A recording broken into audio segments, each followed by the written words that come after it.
Call this meeting to order. This is the Finance and Government Operations Committee. I'd like to welcome everyone, and we'll go ahead and start on our agenda. We'll jump right into this. We have several dozen items on the agenda tonight. Item A is EC 15-292, second supplement agreement with VCA Veterinary Care Animal Hospital for overnight emergency care of animals. This is EC 15-292. I move approval. Second. And a motion and a second for approval. Is anybody signed to speak on this issue? If the administration would like to say anything, if there's any questions. Chairman, only if there's questions. I'm sorry? Only if there's questions. Okay. Yep. Thank you. Any questions, discussion from the council? As a motion and a second for approval of EC 15-292. Those in favor say yes. Yes. Yes. Those opposed, no. And that motion passes. Item B is a building lease and agreement with McCune Solar Works LLC. This is EC 15-293. I move approval. Second. And a motion and a second for approval. Any questions, discussion from the council? Anybody signs to speak? Anyone like to speak from administration? It's a motion and a second for approval of EC 15-293. Those in favor say yes. Yes. Those opposed, no. And that motion passes. That brings us to item C. Item C is EC 15315. This is submission of Albuquerque Biopark Master Plan. We had some questions regarding the actual motion on that. But before we do that, actually, there was some discussion earlier about whether this motion should be in the form of a resolution. And because it is a rank plan, it's a facilities plan, which traditionally has been a rank 2 plan in the city and would normally go to the EPC, would normally go to EPC or the LUPS and the FGO, and that was the recommendation. Some of the discussion with our staff that we had earlier. And so, Mr. Chairman, we'd ask for deferral of this. I'd like to speak with Mr. Melendez, who isn't available. I think there was some legal issues surrounding that, and we're just basically submitting it in as an accept reject type of thing. There's no proposal to build any of it. It's a plan that was done at the request of the department and the city. So if I could have maybe a week or so to talk with Mr. Melendez. okay. So I'll make a motion for deferral. Defer till the motion second deferral till the next FGO meeting, which would be on what date? June 6th. June 6th. So It's so good to see. we'll just 30 day, or what do we say? It's a motion we'll motion to defer to the next council meeting on June 6th. There's a motion and a second to do that. Any discussion on that? All right, so we'll have plenty of time to get this worked out between now and then. So, Thank you, sir. you got it. Motion second for approval of the deferral of EC 15315 until June 6th. Those in favor say yes. Yes. Those opposed, no, and that motion passed. We go to item D, which is R15196, is approving and authorizing the filing grant application for PM 2.5 Prime Monitoring Grant with the Environmental Protection Agency. This is Councilor Gardino's by request. And there's an amendment also, amendment number 1. So I'm going to move. I guess I'm going to do pass. Second. And a motion second for due pass, and we have amendment number 1. Steph, would you like to explain this amendment? Stephanie? This is Councilor Gardino. So. Sorry, Councilor, I didn't realize I wasn't. There's a technical amendment to correct some errors in the resolution. Yes, Ms. Taylor will explain the amendment. Okay. Thank you, Councilor. The amendment was to replace the total amount of the grant was $280,748. This resolution would add the second half of that grant, which was $151,996.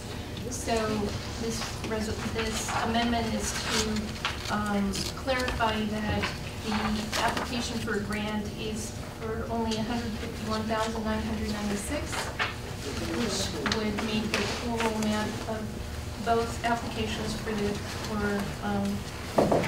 monitoring grant for a grand total of $280,748. It's basically a technical amendment.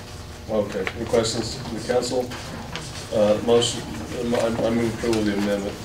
Second? Motion is second for approval of amendment number 1. Those in favor say yes. Yes. Those opposed, no. Amendment passes. Back in the bill, R-15-196. Is the motion is second for it to pass. Questions or discussion on the bill? Anybody signed up to speak? Those in favor say yes. Yes. Yes. Those opposed, no.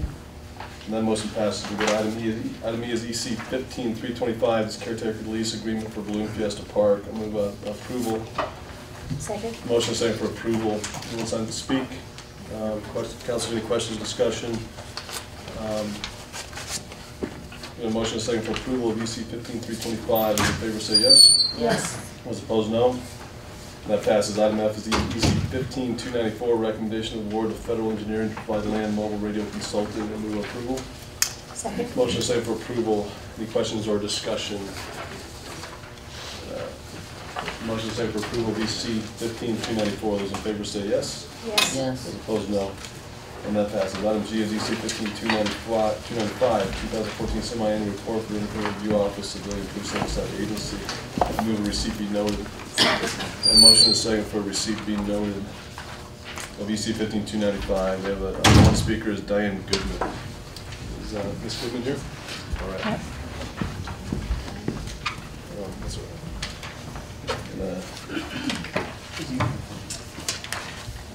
Chairman Lewis and councilors, I and others have sent you the petition regarding incorporating ethics training and accountability into the fiscal year budget, which starts July 1st. Note this is directly related to GO8, government excellence and effectiveness. Government is ethical, transparent, and responsive to its citizens. More specifically, the desired community condition states all city employees and officials behave ethically. As you know, several leaders in our government have displayed confusion about ethical behavior.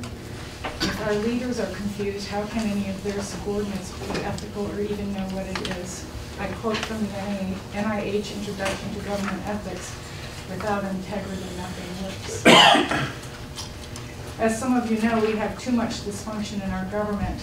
Will any of you be willing to lead in implementation of ethics training and accountability, which would prevent us from having the necessity to have police oversight boards because we have a need for them?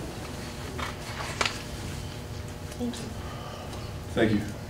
Well, if I can't get an answer, then I would like to This is not a forum to ask questions of us, so you can go ahead. Let me say what, I mean, this is for you to talk with us. Okay. So as you know by now, the Indicators Progress Commission last year had considered removing the desired community condition, which states all city employees and officials behave ethically. Fortunately, that didn't happen, although it is there on paper only. Councilor Lewis, as a pastor, a businessman, and a leader in our community, how could you have allowed all of our previous budgets to incorporate nothing related to ethics training and accountability, knowing that all departments in our government are dysfunctional, as one counselor has told me privately?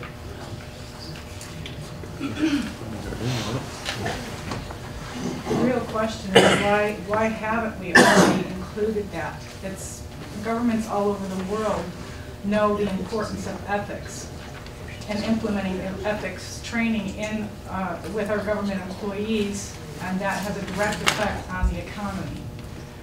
That's the problem we're having here. So I hope that you will consider the petition and that somebody will take it upon themselves to lead in ethics training and accountability for all employees. So have you tried to call my office? Yes, I actually called this morning and left a message for all the counselors. I was available this afternoon. I came in this afternoon.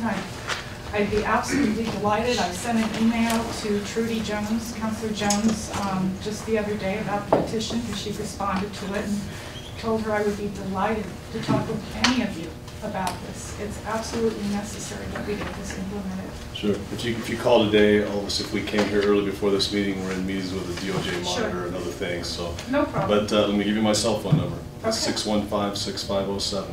6156. 6507. It's my personal cell phone number. You can call me in before making any kind of wild, accusations of me and who I am and what I believe. Oh, I'm not always feel accusing. free to call me first, okay? And I'm glad to talk with you. Yeah, I'm not, I understood you were a pastor. I'm sorry if I misunderstood. No problem. I'm always glad to help you and always glad to talk with you. Okay, good. Thank you. Motion is second for receipt be noted of EC 15295. Second. Those in favor say yes. Yes. Those opposed, no. Motion passes. EC 15296 is item H. This is the 2014 annual report for the Independent Review Office, Civilian Police Oversight Agency. Move a receipt be noted. Second. Any questions, comments from the council? Nobody signed up to speak. The motion is second for receipt be noted of EC 15296. Those in favor say yes. Yes. Those opposed, no. Motion passes. Item I is EC 15326. This is a request for FY 2016 substance abuse treatment voucher contractors to exceed $75,000 funding aggregate. Move approval. Second. Motion is second for approval of EC 15326. Any questions or discussion from the council? Anyone signed up to speak? Motion is second for approval. Those in favor say yes. Yes. Those opposed, no. Motion passes. Item J is EC 15327. EC 15327 is fourth supplemental agreement with Sawmill Community Land Trust for the purpose of developing the Madera Crossing, a 57-unit multifamily affordable housing project utilizing the existing $2,555,860 grant of home investment partnerships funds, and provide an additional repayable new loan and home funds for $1.593,428 million due to MFA rescinding the low-income housing tax credits awarded to the developer for Madera Crossing in December 2014. Move approval. The motion is second for approval of EC 327. Any questions or discussion? Anybody signed to speak? So motion is second for approval. Those in favor say yes. Yes. And those opposed, no. That passes.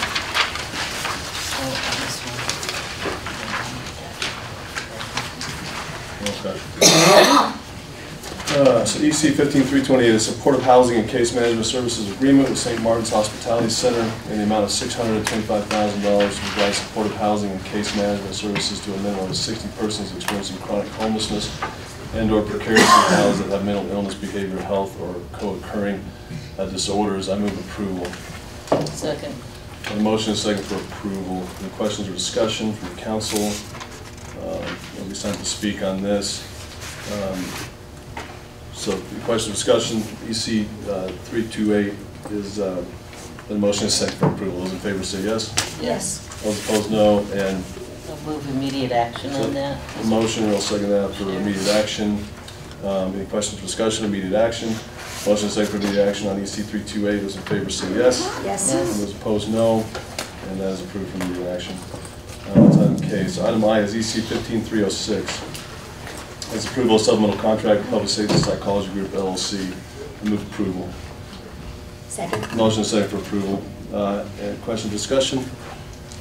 Nobody signed up to speak. Motion is second for approval of EC 15306. Those in favor say yes. Yes. Those opposed, no. That passes. Item M is EC 15329. This is the quarterly report of expenditures by the Albuquerque Police Department related to the implementation of the U.S. Department of Justice settlement agreement. I move a receipt be noted. Second. And a motion is second for receipt be noted. Any questions or discussion on this report? Just have a few questions. My understanding is the report's not very detailed. It was vague.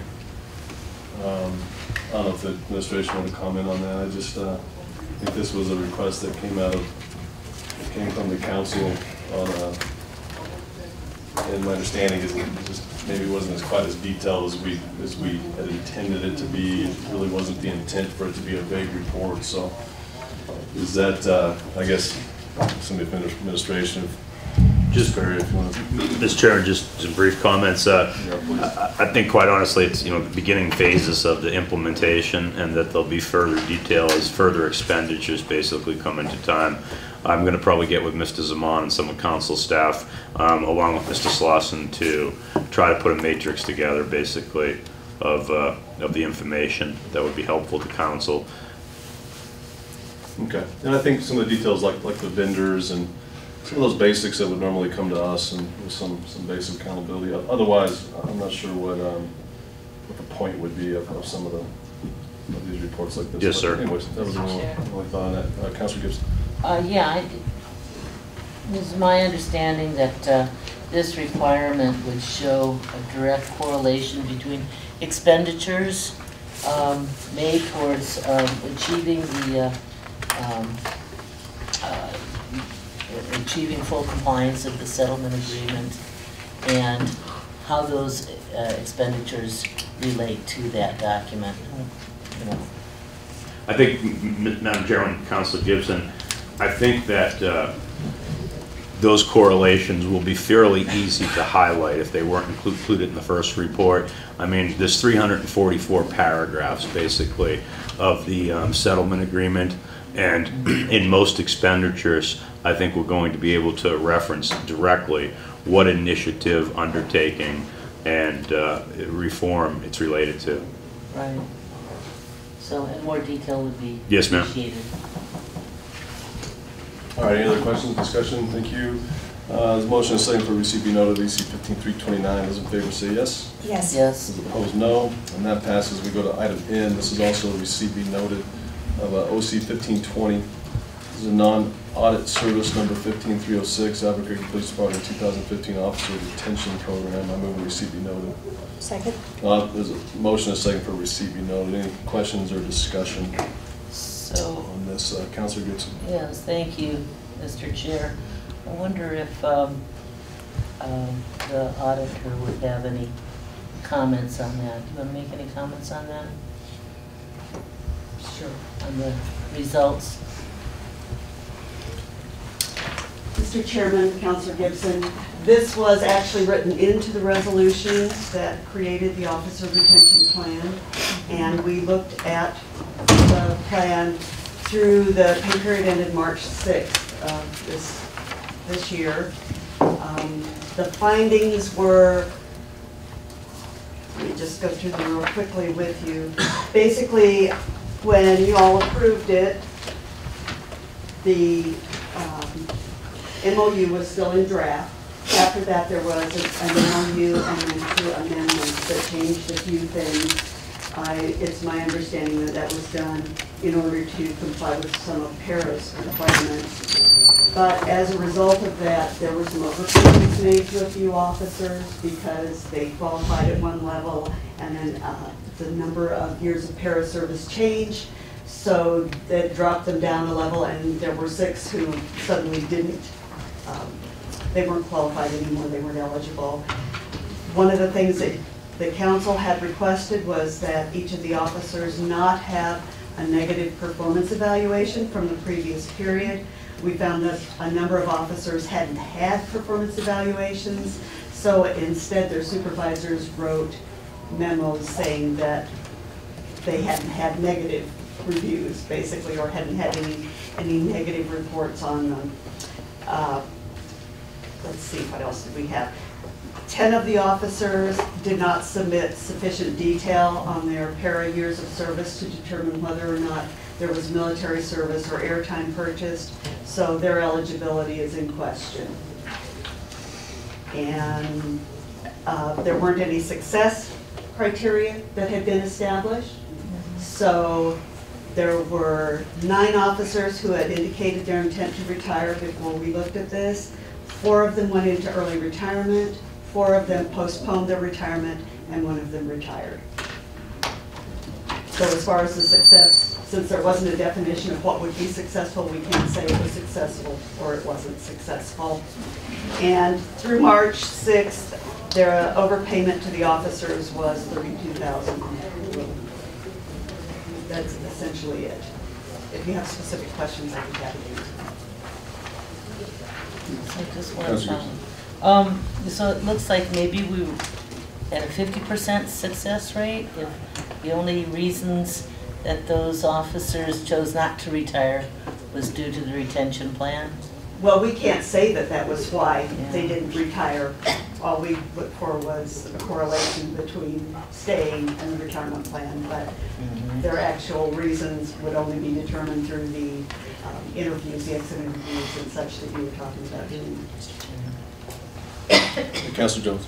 Thank you. And just for the sake of the people here, it's my understanding that this is posted, this non-audit is posted so everyone can see it. It's not, Councilor Okay. Jones, I'm sorry, it is not posted. Okay. Is it available? This is a public This is public information. If someone requests that, we are happy to supply it. Okay, so they to can them. request it from your office? Yes, they can. All right, I just wanted everyone to know this is public so that anybody can see it. Thank you. The questions?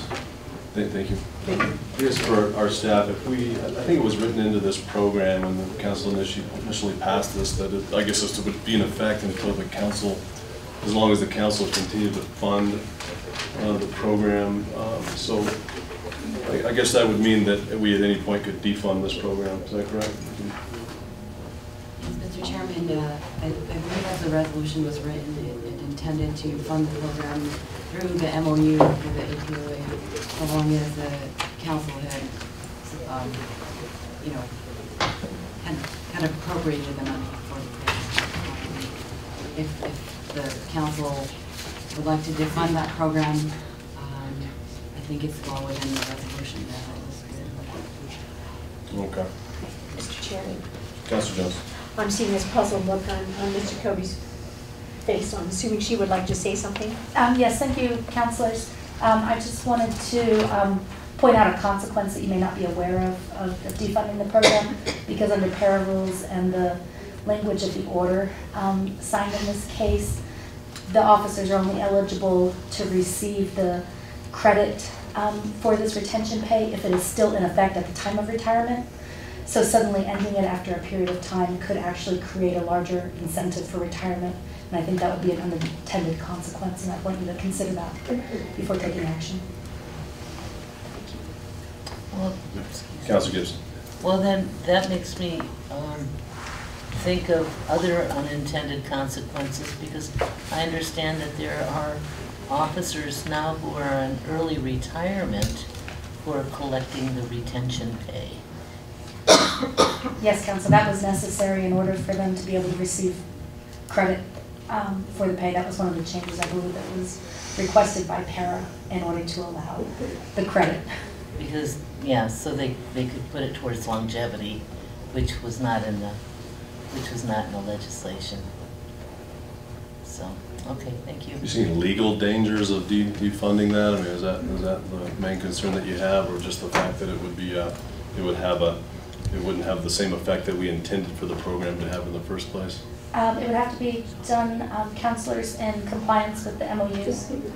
Sure. And so I imagine that would follow the fiscal year. We'd be happy to look at that. And it would be strictly a policy decision made by this council to fund or defund this. Yeah, so I don't know if you had a legal reason to, I guess, comment on a policy decision that would be made by this council, so if that were to take place. But, all right, OC 1520.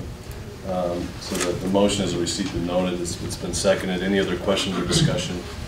Motion is second for receipt and noted of OC 1520. Those in favor say yes. Yes. Yes. Those opposed, no. And that motion passes. Item O is R14-137. This is establishing a system-wide fare box recovery ratio for the transit department's fixed route service. This is Councilor Benton's bill by request. So Councilor Gibson is making a motion to postpone or defer till June 6th. I'll second that. Any questions or discussion on the referral?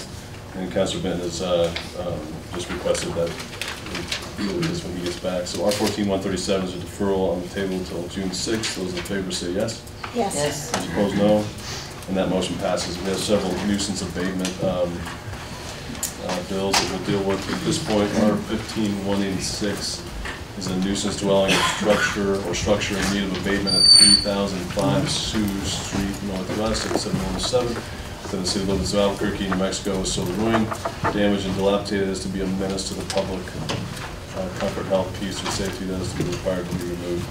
This is Councilor Benton by request. So R15-186. We'll start with anybody that's here to comment on this from the department. Who's here from the department? Anybody here from code enforcement? Okay.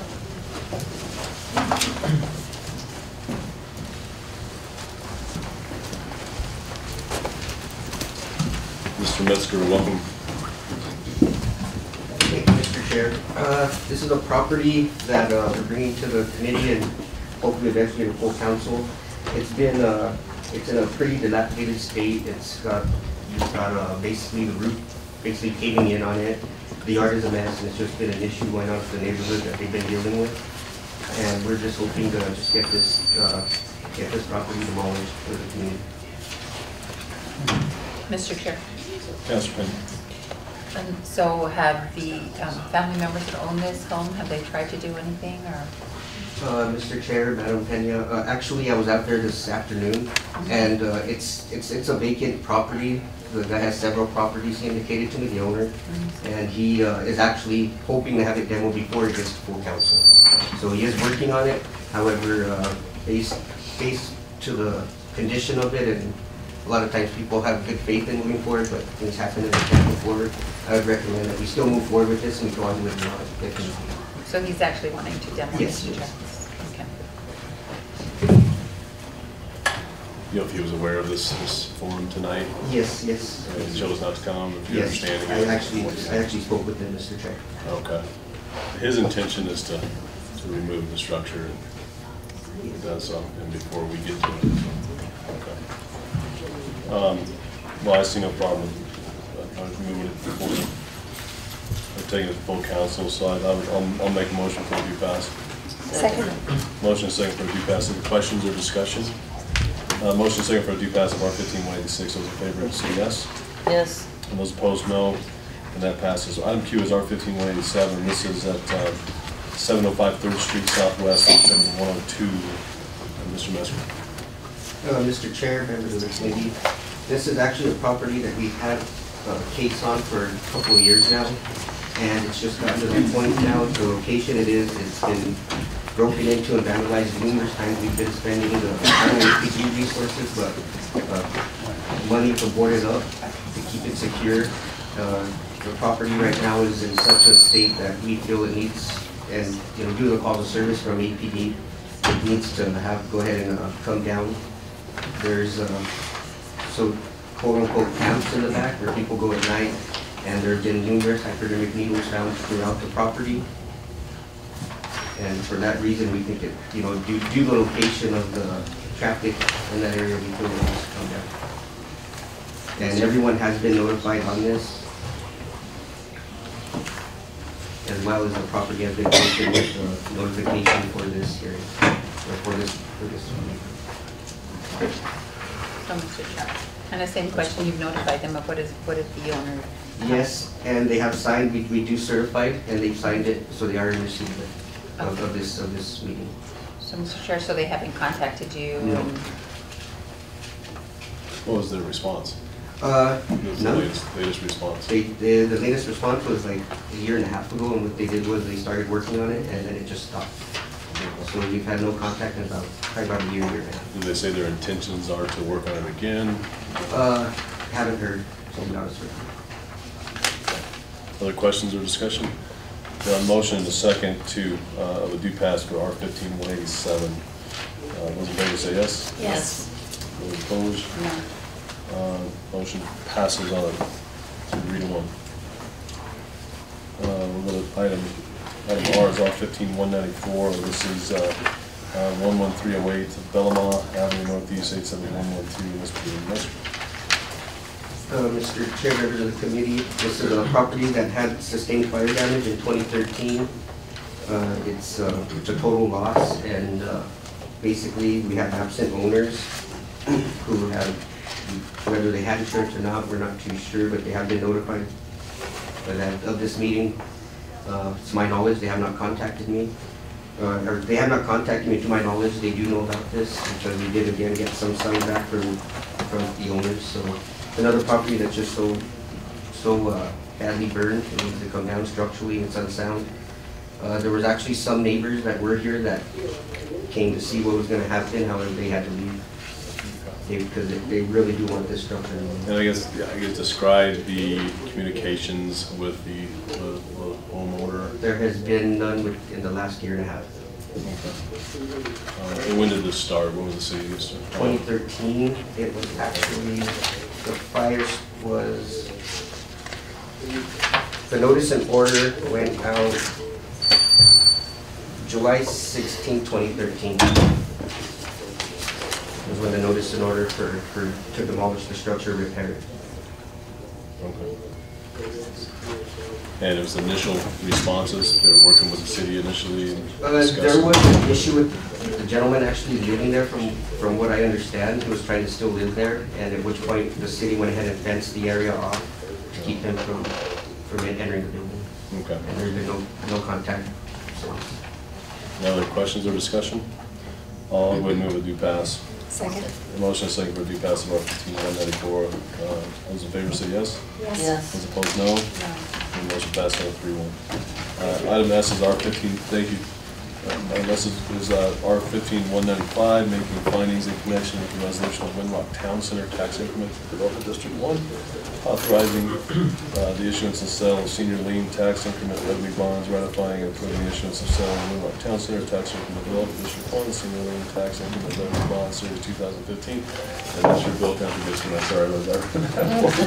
But you can make the motion. Thank you. I'm gonna move a due pass on this, and I think we do have someone to speak on this, Mr.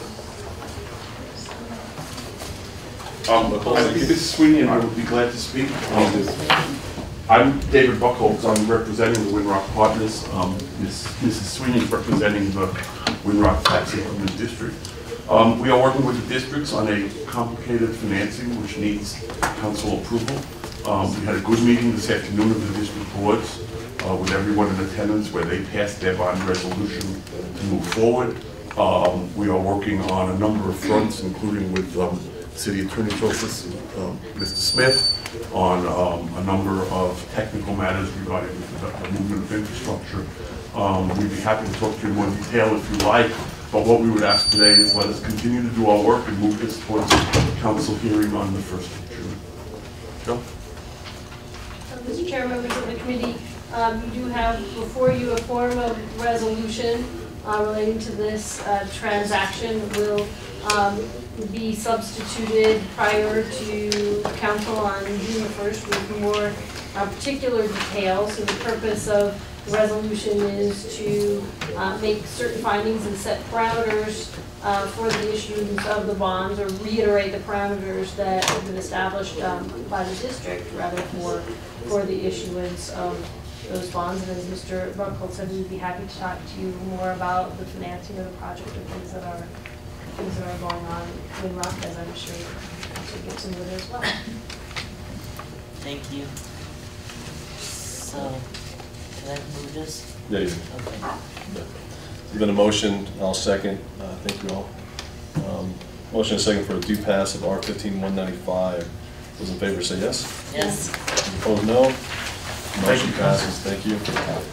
Item T is R 15-197, adjusting fiscal year 2015. Councilor Penny. You can go ahead.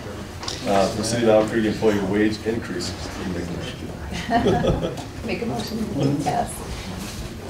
Motion and a second of the due pass.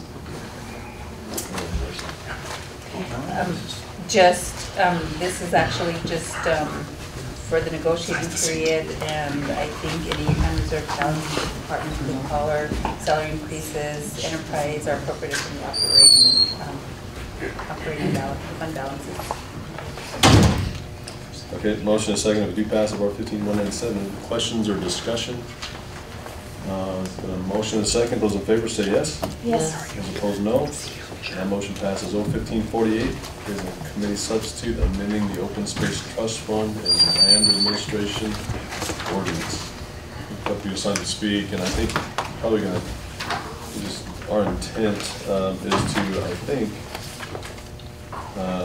I'm fine with going ahead and deferring this for a few weeks. And I think the intention of the sponsors, what we'd like to do is amend, go ahead and amend the Open Space Trust Fund and Land Administration Ordinance, but then we have some specific language in there about using the $10 million, at least appropriating the first $10 million toward the acquisition of open space. There's already the priorities in place, the process for prioritizing that's already in place, that we have in place. And then the intention is to withdraw our 15-183, because we wouldn't want to dissolve, and I think the desire is to not dissolve the permanent fund, but we would allow that permanent fund to continue to exist and to continue to to get larger as land is sold. And then the intention of R-15-184, we would go ahead and move forward with that, because that would be to have the feasibility study, which really would be something that we would need and want to have regardless. So let me just frame it like that, and then we could have a discussion around specifically O-15-48. So I'm going to make a motion of O-15-48 to defer it until June 6th. Second. There's a motion and a second for deferral of O-15-48 until June 6th. We have several people signed up to speak. Mr. Alan Reed, and then Mr. Mikey Eastwood. Thank you, Mr. Chairman. Councilors, I'll make my remarks quite brief since it's still a work in progress, which I will admit I'm encouraged by, and I appreciate, Mr. Chairman, your continuing to consider what kinds of actions you actually want to take. For some of the councilors who don't know me, I'll briefly introduce myself, because I will be here in front of you as long as the open space issues are being considered. I'm an emeritus professor of government from UNM. I came here in 1973 and was elected to the City Council in 1975 for one term. My whole career was devoted to state and local government, mostly budgeting and finance. And I was in the leadership group that designed the open space program and its financing, coming out of our effort to get wilderness designation on the face of the mountain. And I described that some last time. I just would like to speak a minute about the trust fund idea and why it happened. We are under state law not able to really segregate firmly and to protect, to put in a vault the long-term financing that works the best with something like an open space program.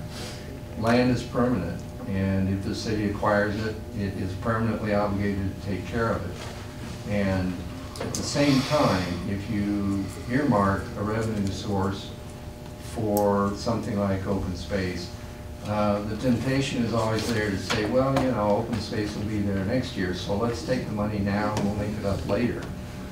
And the trust fund was a trust. There hasn't been anything recently to equal what happened when this was done in 1982, 1985. I had been working on it, and so had the council, in fact, since 1975. So it took us 10 years to work it out, to get the community involved. It was a bipartisan, unanimous program by the council. Not a single voice spoke against it. We had petitions, huge numbers of signatures. The Albuquerque Journal endorsed it. The news media covered it very well. And to a large degree, that happened because the trust was intended to be permanent, and the money that went into it originally came from a gross receipts tax. And all of us on the council, from both parties, all parts of the city, went to our constituencies and to the media and explained to the community we were for the first time establishing a trust fund like this as an obligation, a commitment to the public, to our people in Albuquerque, that money would be segregated, maintained, it would grow, we would use it only for open space, it would have three parts: maintenance, additional acquisition of land, and to grow the corpus of the fund. I hope in the next weeks, as you consider these fairly historic and complex issues, that you will think about these factors. One, it is a trust. The city made commitments to the public. That means how it's used is extremely important, and we can debate what's the appropriate way to do that. The second thing is, you have, in effect, even though we can't find in state law a way to make it legally binding, you are in a fiduciary capacity. You have a large amount of taxpayers' money the people pay voluntarily. It was 30 years ago, admittedly, but the principle is the same. And when I teach government, that's the principle that we talk about. A fiduciary responsibility to make use of those funds in compliance with the way the funds were collected. And I'm hoping that you will keep that in mind as you go forward. The last thing I want to remark on is we got, as part of our preparation to try to understand what was going on currently in your consideration of this, the 25-year history of the fund itself, not so much the division of open space and other issues that may be involved in all this, but just the financing compared with how it was designed and what we intended to happen. And there are many perplexing questions as a result of this 25-year history, which I think you have. One of those is what's happened since the city took it away from the state pool. It doesn't make sense. I am more or less an expert on this, and I've taught all kinds of things, including how to invest the land grant permanent fund and the severance tax permanent fund and trust funds in the public sector. And we don't understand what's happened with the city. How you can have almost $11 million, I understand, currently, and make $45,000 in revenue on it. So we do have other detailed questions, but since you're deferring, and I express my appreciation for that, I hope you will make use of our remarks as it goes. If you individually wish to pick my brain so that you can think through what you really would like to do, I'm glad to make myself available. Did the intention back then, or when it was the fund was being formed, that just the interest would only be spent on acquisitions, on maintenance, that that would only be the only thing that would be spent out of the trust fund? It was our intention that the corpus be permanent and growing to the degree you can. One of the serious questions in the 25-year history is why in the world we still hold any of those exchange lands. Our discussion, you can probably see on the record, and I can give you half a dozen instances, was that the exchange land that we got from the federal agencies should have been processed and sold and the money put into the fund by about 1990 or 91. We gave it 5 or 6 years, and here it is still sitting there. So the fund was never capitalized appropriately. And that was our concern too, and that's why we have the bill that actually studied the feasibility of selling those properties. I think that's great. That we would I'm do that. sure we would agree with that. Yeah, so that's one of them. The other bill to dissolve the fund, I think we've agreed to say let's keep the fund there.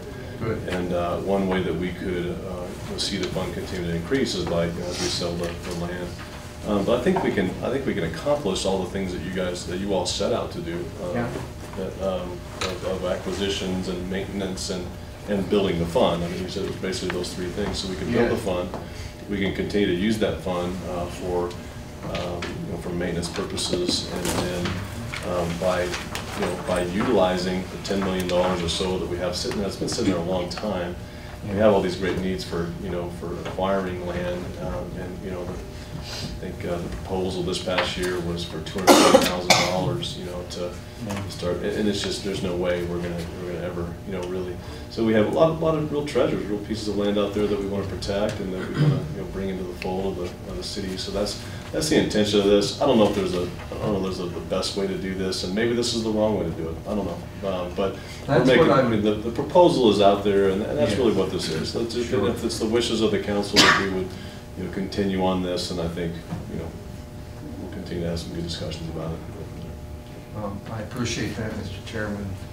I do think, and Councilor Jones at the study session was thinking in the direction of let's think of more flexible financing connected with the fund.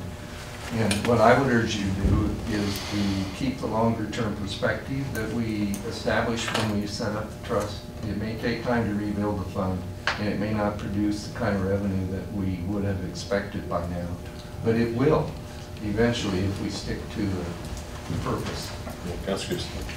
Well, first of all, I want to thank you for being here and giving us your history, first-hand knowledge of this.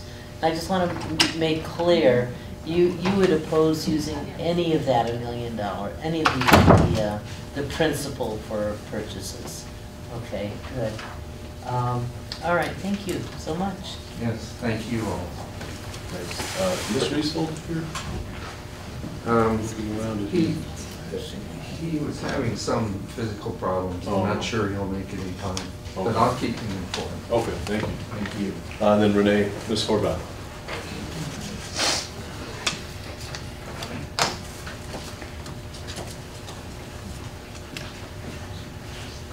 Oh, hello. My name is Renee Horvath. I'm with the Taylor Ranch Neighborhood Association. And I thought I'd come tonight because mainly I did attend that study session last week and I thought it was a good one. And I thought there were good comments. And I think this is important to look at it very carefully. So I am glad that you're looking at deferment and looking at the feasibility study, and maybe expand upon that feasibility study so that we could look at ways not only selling off those exchange properties, but maybe how can we create something that generates more interest than what we're doing now to get a good investment person that knows how to do that. And then also look at ways, how can we acquire these lands on the priority list so we can obtain all of them. Because I think all those lands are important and we want to make sure we get them. So look at ways to do that. And I was glad to see Mr. Reed here. I think he's a good resource person because he helped develop that fund. And so perhaps he would be a resource person to understand how that was supposed to be set up and see what we can do to generate more money. Yeah, because, you know, if the fund only has 11 million and there's like $30 million worth of land to acquire, so once the fund's gone, then it's gone. So I just want to keep our open space program going for the long term. And it does take money to make money. And I know a lot of people support open space. So it's good that we're discussing that and putting some light on the open space so we can do a better job. And that's basically what I want to say. Ms. Earl, I have a question for you. Okay. Thanks for coming. Our intention, I believe, is to, as one of the sponsors of the bill, I think the other sponsors feel the same way, that we will withdraw the bill to dissolve the fund. So we're not going to do that. We want to keep the fund open. We want to study the land that we have and so that we can move forward with trying to sell that land and let the fund build up. The other bill is to appropriate $10 million to purchase, to acquire open space. So that's our intention. Is that do you support that? Because you made this recommendation, I think, a few months ago before the full council that we should appropriate the trust fund. Well, that might have been a misunderstanding, because when I came to that hearing, I was there to support capital money, to put more money into the capital fund, and to support putting more money into it, because at the time it was only 100,000. I knew it needed more. And it's basically what I said 2 years ago. It's the same thing, that we need to put more money into that for the bond election, and because we have a lot of lands on that priority list, and it's going to take more money. So that was basically that. And Taylor Ranch hasn't taken a position on the trust fund, using the trust fund, because we don't really. Well, until that study session, I've heard of the trust fund. I didn't really know the history of it and how it works, so I couldn't really advise our board on it. So, but I was basically coming there to support more money in the capital improvement budget. And it might have been a misunderstanding, because I was right behind Janet Sayers, who brought up that issue. Okay. So that might have been a little confusing. Sure. Yeah, because it definitely came across that the folks from Taylor Ranch Neighbor Association were advocating for trying to identify monies in this open, the open space trust fund to be able to, specifically for some of the priorities that we have, like, like some of the properties that we've looked at that are, bordering the escarpment right there. Right. So it was partly out of that discussion that came these bills here. But I want you to know that I as one sponsor of this, that if that's not the wishes of the Taylor Ranch Neighbors Association, that I will withdraw, or at least I'll withdraw my support. I'll withdraw, my sponsorship of this, all these bills. Right. If that is not the wishes of the Taylor Ranch Neighbors Association. Okay. Yeah, but I think the discussions that we're having is really good to look, because I think there needs to be attention on that trust fund, because it has kind of lagged, and I think we need to build it up, and we need to say, can we get more out of this trust fund, and look at other ways to acquire money to start acquiring land, because we want to be able to maintain those lands for a long time and make improvements on those lands, but we also need to look at the acquisition. So I think if you could get back with me as you speak with the Taylor Ranch Neighbors Association, because I know you all are very active and along the escarpment there and making recommendations to me. I want to be responsive to the people in our neighborhoods, and so if it's clearly that you agree with what I just laid out, I mean, not because you understand that there's some amendments to be made. We're making a deferral here tonight, but again, the intention to appropriate $10 million out of that trust fund to buy. To acquire that land now, to leave the trust fund open, and to study the sale of these other properties so that we can continue to build that trust fund back up. So if you could let me know if that is not the wishes of the Taylor Ranch Neighbors Association, if it is or if it's not, if you could please let me know, because I want to be responsive to what you all think and what you all want to do. So you're deciding whether to take $10 million out now and use it for land. That's the original. That was the original bill. But you're not looking at that today, or you're deferring that today? We just deferred it for 2 weeks. Okay, Well, that's the motion is to defer it till June 6th. Okay, that was. So let me know by June 6th, if you would. Okay. Okay. Okay. Other questions or discussion? Okay. Did we have anybody else have to speak? Mr. Ike Eastfold, did not make it back in? Okay. No. All right, so there's a motion and a second for a vote 1548 to defer this until June 6th. Those in favor say yes. Yes. Those opposed, no. That motion passes. So R-15-183, this is dissolving the permanent fund for acquisition and management of open space and establishing a capital projects fund for the acquisition of open space. And I'm gonna go ahead and make a motion to defer this also till June 6th. Sure. Second.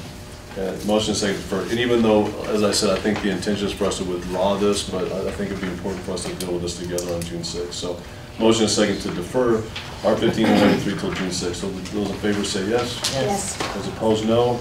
And that motion passes. R-15-184, item W, is calling for a feasibility study of the disposition of land held for sale in the permanent fund for acquisition and management of open space. And councilors, I really, we could defer this till June 6th, or we can just pass it. I think there's really, I think there is a real consensus on this, that this is needed regardless of what else we do with the other two bills. So I'm open to, if there's a recommendation to defer, I'm open to that also. Councilor Jones. Mr. Chair, I think you're right on. I do believe that this is something that we need to do, this feasibility study. No matter what we do, we need to find out what we have and what it's worth, and establish value, and I'll be happy to explain it. But if you remember the study session, I believe that this is a very important thing to do. I think it would be difficult for us to make the other decisions with the other two bills if we don't have this study in place to know what we're looking at. So, okay, Councilor Gibson. just for clarity, for my own clarity, the disposition of land held for sale, that's referring to these pieces of land that are throughout the state, Farmington and wherever it was, Las Cruces. Is that correct? That's right. Those disparate pieces. All right, thank you. So I'll make a motion for a D-pass of R-15-184. Second. Motion is second for a D-pass. Those, or any questions, other questions or discussion? Motion is second for a D-pass of R-15-184. Those in favor say yes. Yes. Those opposed, no. And that passes. O-1552, this is Councilor Benton's bill. I believe he wanted us also to defer this until June 6th. Is that your understanding, Well, Mr. Gibson? no, he's, Or no? did he tell you he wanted to defer? I don't know. Okay, ahead, my you go. notes showed Discuss. Councilor Gibson, we were told by Councilor Gonzalez that you wanted to move these bills. Okay, I was looking just in case somebody got more recent information. But yeah, he would like to pass these move these on a due pass. Okay, there's a second. A second that. So the motion is second to honor the councilor's wishes, the sponsor, and defer this 01552 until June 6th. Okay, defer. Yeah. No. Questions or discussion? No, not defer. Oh, we're not defer? No, moving a due pass. So you said to move this. He wants to move it as a due pass. No, we weren't sure what he wanted to do. He explained that to Councilor Gibson. Yeah. So whatever. Oh. Yeah. I thought it was clear that he wanted to defer. So what would you like to do? We're going to move a due pass on 015-52. Mr. Chairman. Okay, Councilor Jones. I'm not comfortable doing a due pass. I would be happy to do a send to the council without recommendation or a defer. But I believe this is something is big enough and important enough that the entire council needs to look at this. And I'm not in favor of a due pass. I'll second send it to the council without recommendation. Does that take precedence over any previous motion? Mr. Chair, I think what I saw happen was that you're sort of entertaining a new motion. There wasn't a second that I heard from Councilor Gibson, so perhaps in a second, then you're free to second, and Councilor Jones is second. Okay, so the motion. So can I? I'm sorry. Motion, just so everybody's clear, the motion is made to send the bill to the full council without recommendation. That's been seconded. Councilor Gibson. Can I move to defer? You have a motion on the floor. This is what you vote on the motion. There's a motion, a second, but doesn't a motion to defer take precedence over that? It does. Motion to defer does take priority. Is there a second on the motion to defer till June 6th? Second. Okay, there's a motion and a second to defer till June 6th. Any question or discussion on the deferral? Any other comments about the councilor's wishes? Councilor Stephanie. Councilor Stephanie. Yeah, nice promotion. Mr. Chairman, I just wanted to make a point of clarification. We've been deferring bills to the June 6th meeting, and we made a mistake. It's actually the June 8th meeting. So Okay. that can just be for the Okay, record. tonight, June 6th means June 8th. Thank you. All right, other questions or discussions? So the motion is deferred till June 8th, and there's been a motion and a second. Those in favor say yes. Yes. Those opposed, no. No. That is deferred.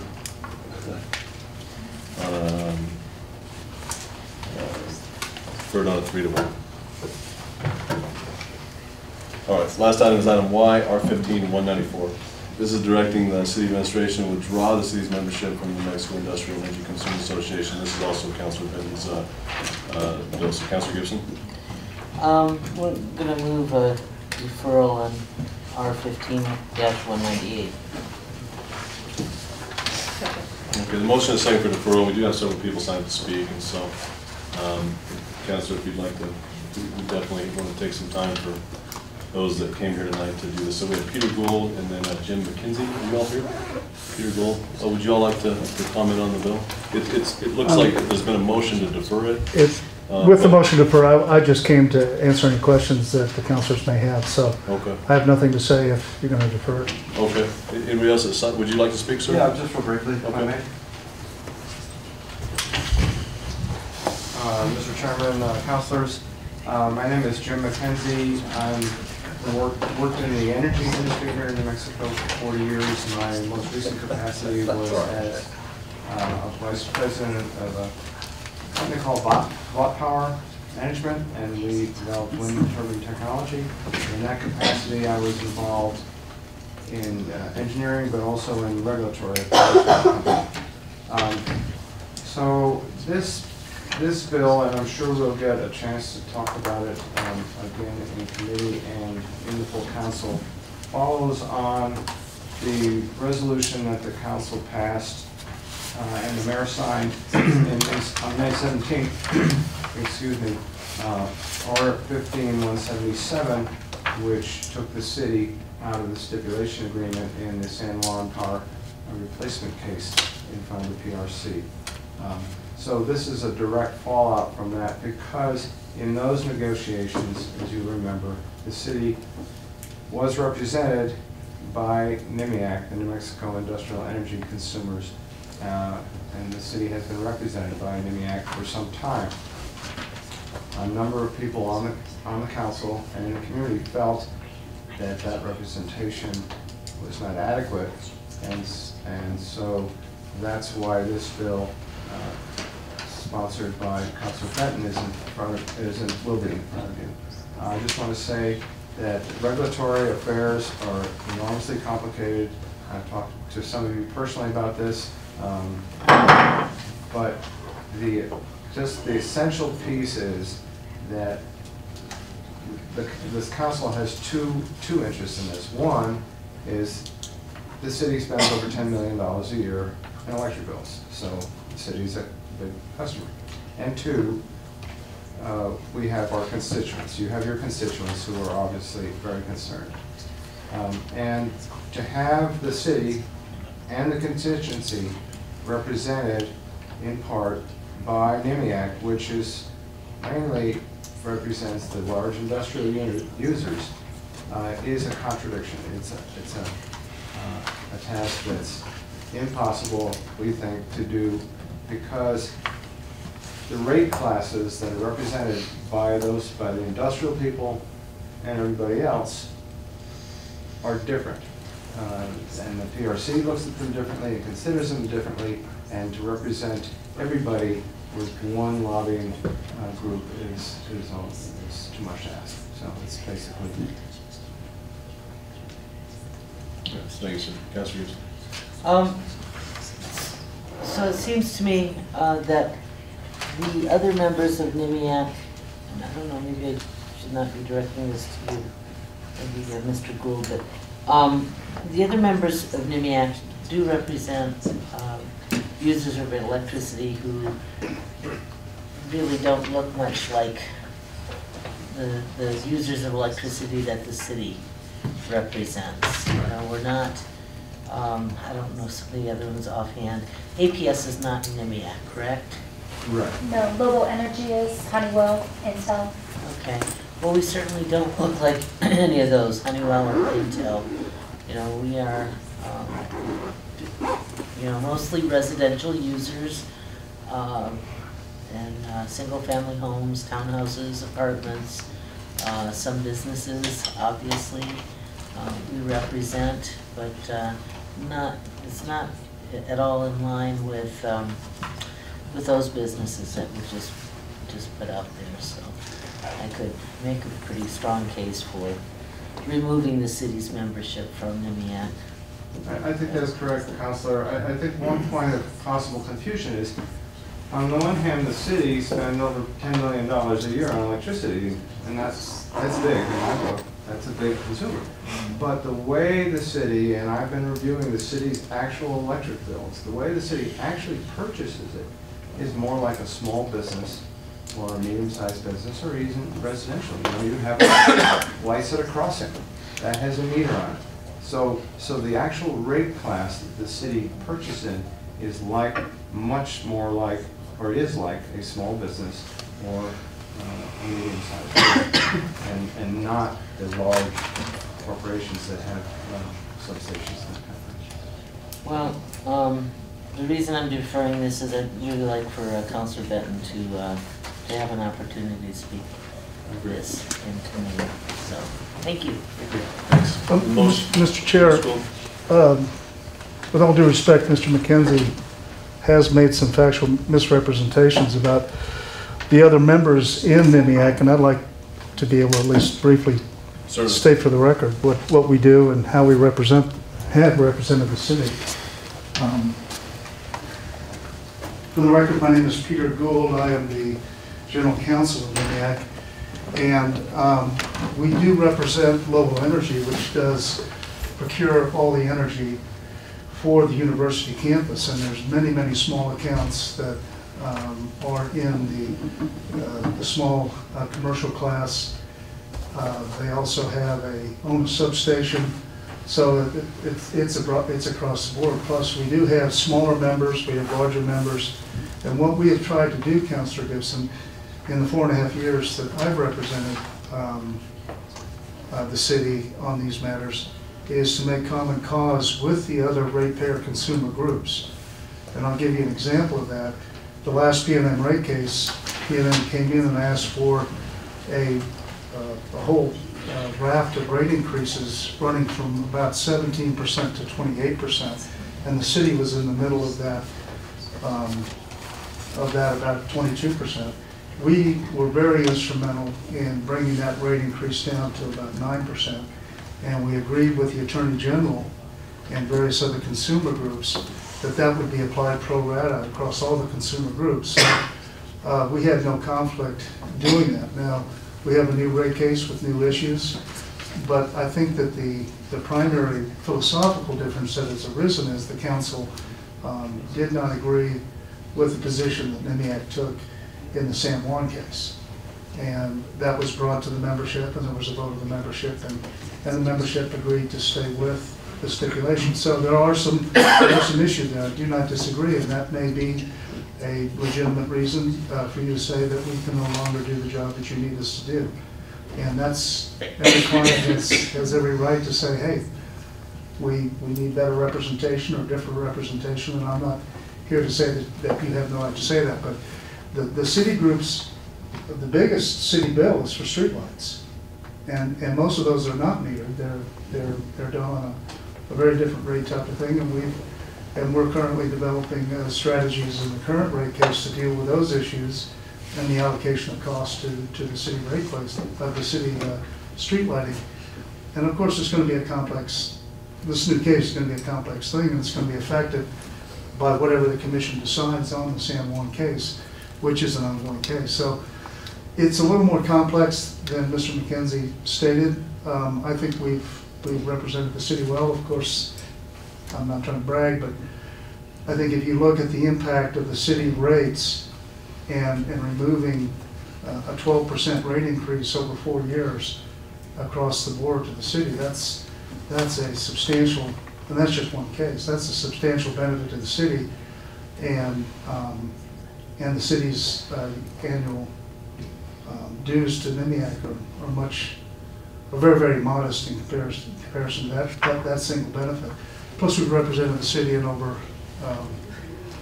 40 cases.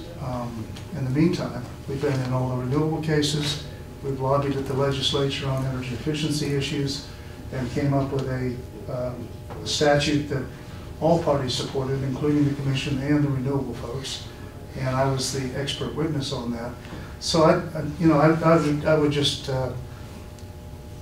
caution that I don't think there is necessarily a conflict, but apparently but clearly the city has the right to determine whether or not the fit is still good. But thank you for your time.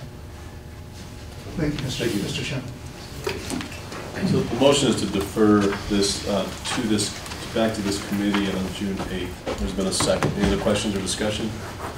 The motion is second to defer. R15-108. Those in favor say yes. Yes. Those opposed, no. And that motion passes. And there being no further business, this meeting is adjourned.